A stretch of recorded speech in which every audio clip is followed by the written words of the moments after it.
I'm Ethan, I love muzzleloading. Today I wanted to talk about some of the updates and some of the changes I've been making over the past year to some of my historic gear, and in particular for this video, my clothing. Now, I've made a video and we've talked a little bit about the camp and the simplified camp setup, and this is kind of an extension of that. So over the past year or so, since we first published my beginner 18th century trekking equipment, I've made some changes based on some friends' guidance and some documentation that I've looked at, because that's the vein I want to go in. I'd like to cover a little bit more of the documented sense while still enjoying, some of the modern reenactorisms and contemporary living history side of things that many of us have grown up with and love and enjoy. That's not to say that this is going to be totally accurate and documented like the East Coast guys look for and like. I'm working towards that.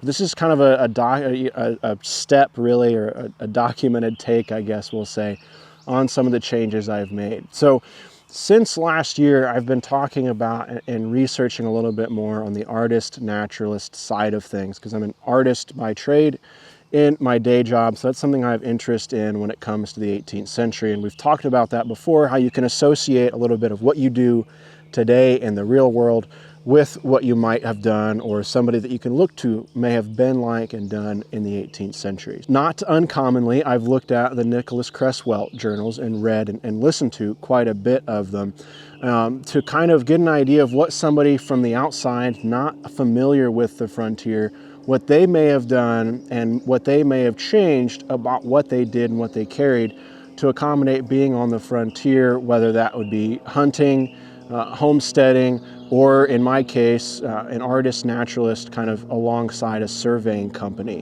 which is kind of where I'm leading to.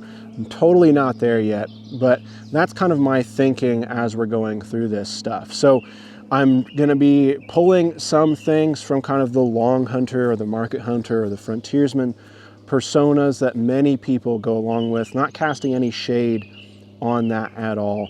I'm kind of pulling a little bit from that and from the educated townsperson side of things. And Creswell offers a fantastic look at that, because he is one of those people that is coming from civilization and then trying to learn alongside the frontier side of things while he's exploring and documenting early America. Starting with my feet and working our way up here, I'm wearing the South Union Mills Colonial buckle shoes that I purchased last November. They do have some wear and tear on them now. I'm about 5 miles into them, and I'm thinking about doing just its own video on these shoes, because there's a lot of questions and a lot of comments about shoes out there. From my understanding, these aren't the best reproduction shoes out there, but for me, they've done a great job, and to my knowledge, they are fairly accurate and work really well as reproductions. I've been wearing them on the farm here while I've been gardening, as we put in the spring and summer gardens here, as well as turkey hunting and just kind of moving through the woods here on the farm. And I think they're getting a nice patina on them. I don't want to wear these out too quickly, but really I'm pleased and happy with how they've worn in and how they're going.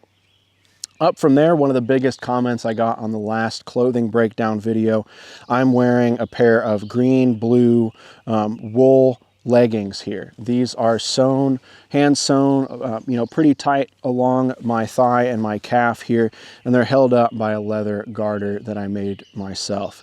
Right now, I'm wearing these in combination with a set of Knickers and no socks underneath. So I'm bare-legged underneath here going into my shoes, but like many of you said, the leggings really cover up the top of the shoe very well, and I've not had any bug intrusions or any weed intrusions into my shoes this morning while I was setting up camp, which has been really nice.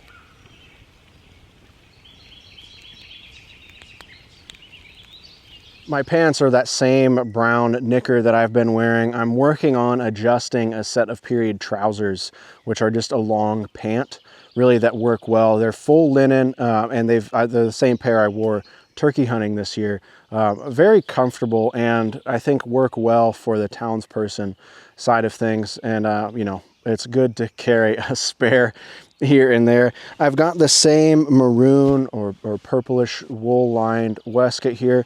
It's lined with a cotton or a linen on the inside, and we have wool on the outside. And even this morning on a pretty humid day, I'm not too sweaty, I'm not too hot. which is really nice. On top of that, you'll notice I'm not wearing my Cobb Creek Merchants coat. I'm working on adjusting that a little bit to fit a little bit better, just because of the limitations of off-the-shelf purchasing like that. But I still love that coat. Wore it all through turkey season. It does a great job. It's a little bit earlier though, based on the research that I've been doing. So I wanted to have something that was set up to be a little bit later 18th century, kind of the 1780s to 1790s, as we kind of head towards the turn of the century. And based on my research, this kind of linen frock here, or linen coat, is a rough but simplistic way to have kind of an outer jacket covering in that space while I wait for a late 18th century tailored coat. This I've had for years and didn't really think about it a whole lot until I started reading a little bit about Ezra Tilden. Ezra was a military service member during the American Revolution, but it's interesting because he is documented to have, and he's listed out the things that he was able to carry while on campaign. And in that, he had several spares of things, and one of those was a linen overshirt or a linen frock, possibly like this one. There's a couple other things that could have been, but I think in association, and as I try to learn a little bit more about that, this seems to fit in very well. It's not the typical hunting shirt that you see a lot in the southern United States, and it's not the full civilian coat with the tailoring and the buttons as far as linen goes here. This is just a simple overshirt that fits over the waistcoat, but it's an appropriate fabric, and it seems to be an appropriate cut for this period that I'm going for here.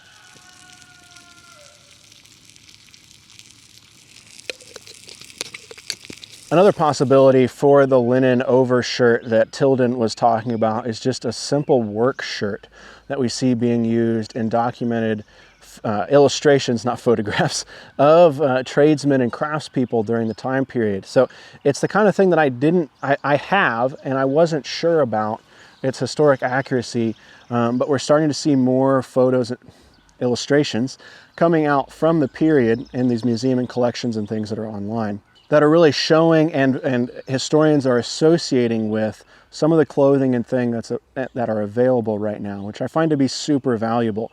It's one thing to go to an event and kind of see the standard clothing that everybody's wearing to get an idea. And it's another thing to read and see the illustrations and the paintings from the time period and see what people are wearing. But it's difficult at times, especially for a newcomer and somebody like me who's trying to research and do better with this. It can be difficult to connect those two, the historic documentation of what was and then what's available and what's been adjusted simply because of modern manufacturing practices or what people are used to wearing now. And this is something that I think we're going to continue to not fight with, but it's the kind of thing that we learn about. And I think it's the kind of thing that you're going to see continually change. What worked in the community and in the living history side of things 30 years ago isn't necessarily what people are going for today, and that's okay. And if you're still enjoying the 30 years ago stuff, no shame from me here. It's all about getting out there and enjoying what you can. So for me, I'm continuing to find and trying to find that documentation to associate what's available now, and how can I merge those two to make an affordable means to continue to be accurate. And that's kind of what this journey is for me. And it's why I'm showing you some of the updates that I've made here. We talked about it a little bit in the entire camp video here, but I've made a couple changes to my trekking equipment. And really the most prominent one is the addition of this market wallet.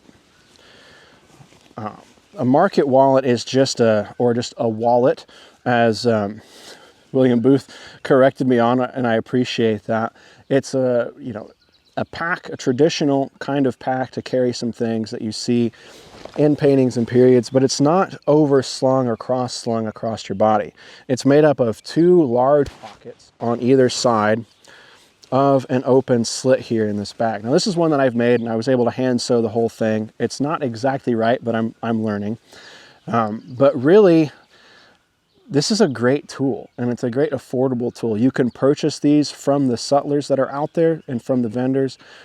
William Booth Draper, I know, just launched, I think this spring, his market wallet, which would be my go-to recommendation for a totally accurate market wallet just based on his research. Or wallet, sorry. But there's been a lot of discussion on the forums, especially recently here, about the wallet and its practicality while moving through the woods. And I know it's not as secure to your body as your traditional haversack would be, but in my experience carrying this thing, it does a great job, especially when you have some weight in either side. This is not really moving across your body like you fear it will. You're seeing this and you're thinking that's just going to slide off. It's going to adjust this. It's going to go back or forward. It's just not going to be comfortable, but really I'd say the practicality of this is that it's not tied to your body. When I'm wearing a haversack, there's one point for that weight to sit on me, and it's right here. It's right on whatever muscle this is going down into my shoulder. It's right there. And no matter what I do to adjust it, that pack is always resting on those muscles. But the nice thing about this wallet is I can adjust this depending on what I'm carrying to really shift this weight. And if I am carrying another pack, I can slide this into that pack, or traditionally, like we see in the journals and things, this would just be rolled up in our blanket roll, stored with food and an extra set of clothing, and that would be it. And that makes this just a really handy, really practical, very accessible way to get into carrying something that is absolutely accurate. You can debate all you want, and there's people that argue about it more than I care to, about how and what was carried and what was practical. But in my experience, I'm a big advocate for the wallet. And if it's one thing that you can get, if you're interested in leveling up your equipment like I have been this year, a wallet like this, and preferably probably made out of linen rather than cotton like mine is going to be a go-to thing for you. So that's why I mentioned it in this video. We talked about it in the camp setup video, but I wanted to talk about that a little bit here, just to go through and mention that. And then because carrying water is so important, I have a couple different things here. First, I have the same copper canteen that I've been carrying. It's a gift from my father, so it has sentimental value for me. It's not super accurate for the 18th century, but around camp, I don't find it to be too intrusive. For a more period option, I have this glazed jug here, and this holds a quart or so of water. It's not great for this being the only water that I carry, but in a situation where I have a camp set up somewhere where I can store a large amount of water, a couple gallons, this works great for carrying around camp and kind of looking the part at an event. And then third here, I have just a tin cup. This cup is probably a kind of stainless facsimile of one of the period tin cups that's out there, but it's a stepping stone for me as I continue to find and learn about this stuff. Right now it's full of some Blue Lion coffee from the morning camp here, but this is another period option that can be carried in the kit. That's well documented, especially with American War of Independence military members for the time. So that's a quick look at some of the changes I've made to my 18th century clothing and equipment here as it pertains to what I'm trying to do and what I'm trying to learn while doing all of this. It all comes down to what you want to do. So don't take this as me saying this is the only way to do it or this is the right way to do it. I'm by no means an expert when it comes to this stuff. I'm just showing you kind of the steps I'm taking along my journey so that you can hopefully learn a little something or understand a little bit of my thought process as to why and what I'm carrying to an event like this. And I encourage you, if you see me at an event and you want to talk about some of this gear and equipment, especially if you know more than I do, please stop by and tell me what I can learn, because I'm just trying to soak as much of this up like a sponge as I can. So we'll have some close-up photos and things at ilovemuzzleloading.com for you to check out to get a little bit more information about some of the changes that we've made with the gear here. And like I said, we did a little video on setting up this whole little camp here for you to check out as well if you're interested in what I would carry to an event to survive in the 18th century for a few days. Once again, I'm Ethan. I love muzzleloading. Thank you so much for watching. We'll catch you next time.